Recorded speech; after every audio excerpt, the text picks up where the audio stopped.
అది ఒక చిన్న పల్లెటూరు. ఆ ఊరిలో ఉల్లిపాయ, పచ్చిమిర్చి, టమాటా, ఐస్ క్రీం మంచి స్నేహితులు ఉండేవారు. అది ఒక ఎండాకాలం.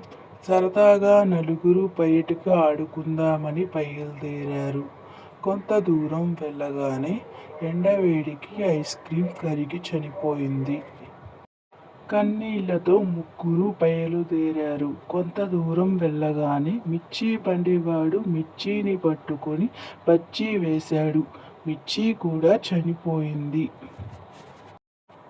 పుట్టెడు దుఃఖంలో టమాటా, ఉల్లిపాయ వెళ్తూ ఉండగా అటుగా వెళ్ళే కారు వచ్చి టమాటాను చిరిమివేసింది. టమాటా కూడా చనిపోయింది.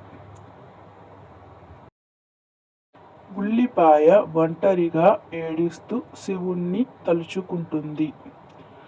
శివుడు ప్రత్యక్షమై ఒక వరం ఇస్తాడు. సంతోషంగా ఉల్లిపాయ ఇంటికి వెళుతుంది. అది ఏమిటంటే నిన్ను చంపిన వాళ్ళు నీ కోసం ఏడుస్తారు అని.